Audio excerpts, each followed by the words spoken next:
right. Joining me now is Republican Congressman Morgan Griffith of Virginia, who alongside 50 other House Republicans voted no on Friday's measures. We had also planned to have Republican Congressman Charlie Dent join us this morning. Unfortunately, we have an issue at one of our studios that prevented that. But Congressman, thank you for taking the time this morning.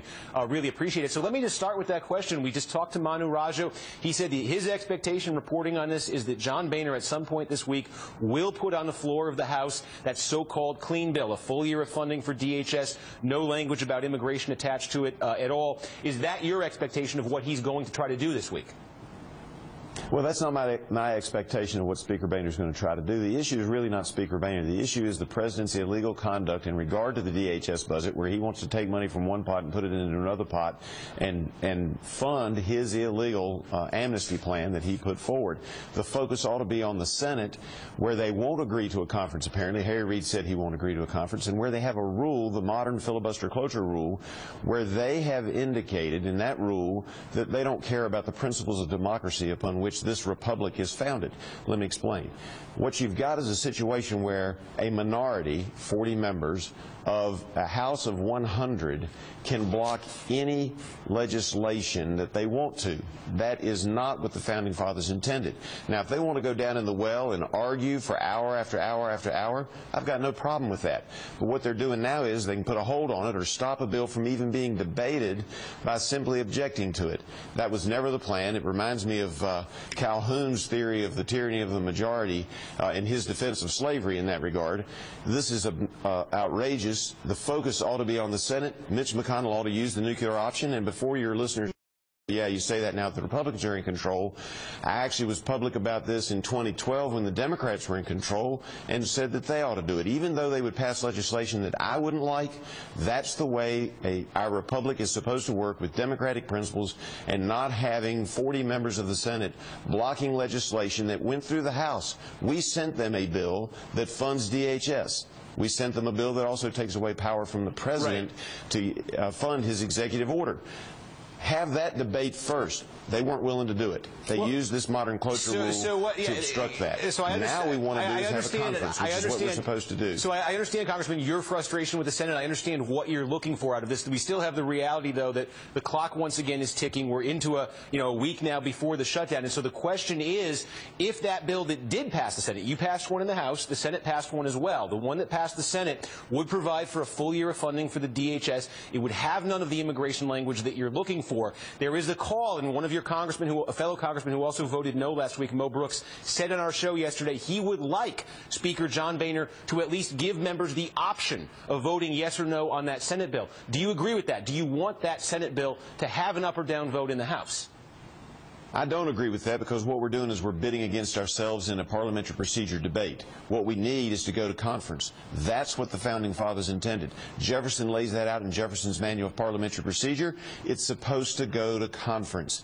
If the Senate will agree to go to conference and appoint conferees, we have the votes. The Freedom Caucus offered that to the leadership. We have the votes to move forward and to go forward with a short-term CR as long as the bill is actually in conference. But the Senate won't even consider that. Harry Reid is jamming up the very processes upon which this country was founded. So I understand. So is there a circumstance, though, if this week there is an attempt by the Republicans in the Senate to get a conference with the House to have these two different versions reconciled? If there's an attempt, if that attempt is then blocked by Democrats and John Boehner comes to you and says, we tried to get the conference, we tried to get our bill through the Senate, we tried public pressure, the clock is ticking, I need to put this Senate bill on the floor now, could you, under those circumstances, support it to keep DHS open?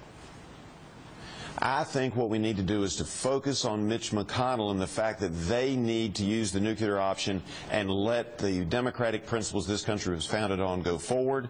And we need to see the Senate do actions like we do in the House. We passed them a bill. We had our debate on the floor. We sent them a bill. They couldn't even bring that bill up for discussion because of their perversion of the rules that have allowed a minority to control and to dominate this country. It's not right when Republicans are in control. It's not right when Democrats are in control. It's damaging our republic. This is a story. We just had Manu Raja from Politico on, and this is a story from Politico now. It is up this morning about John Boehner and those around him worried about a potential coup, worried about Republicans, his fellow Republicans, basically getting tired of him and trying to push him out as Speaker. And a Boehner ally quoted in this saying, of the no votes like yours last Friday on the funding bill, saying, quote, "This is all aimed at Boehner. They want to take Boehner out." Do you want to see John Boehner out as Speaker of the House? No, I don't. I think that John Boehner should remain as Speaker. We elected him to a 2-year term. While I don't agree with him, and I reserve the right to vote against him, and I believe that sometimes things could be done differently, he is the Speaker of the House, and I will not be calling for his resignation at this time.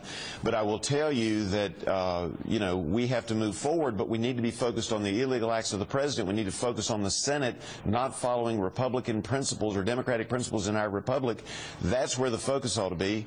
But everybody wants to focus on some perceived notion that a no vote is an attempt to take out the Speaker. That was not my reason for a no vote. I just disagreed. I reserve the right to vote the way I think I'm supposed to.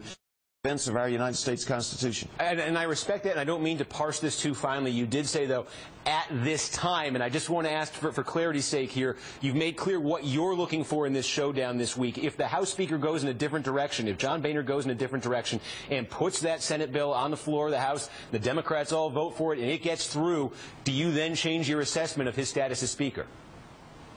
I would have to take a look at everything that's going on. I'd have to see what circumstances were there. I mean, here's the problem. He's the Speaker of the United States House. He has a lot of things that he has to get done, and no matter who's in that job, somebody's going to be critical and somebody's going to disagree. That's our right as members to disagree, and I will always preserve my right to disagree with the Speaker or anybody else on the floor of the House. That being said, it would have to be extraordinary measures to step forward and say, okay, we've decided after having voted John Boehner in as Speaker in January that we're going to remove him in March. I don't see that happening. I think this is a distraction from the real issues, which are the President's illegal conduct and the fact that the Senate can't get anything done because they've created rules that pervert the democratic principles upon which our republic is based. All right, Congressman Morgan Griffith, really appreciate the time this morning. Thank you very much. Great to be with you. All right, we will talk more about this with our panel. They're coming back next, and later, what kind of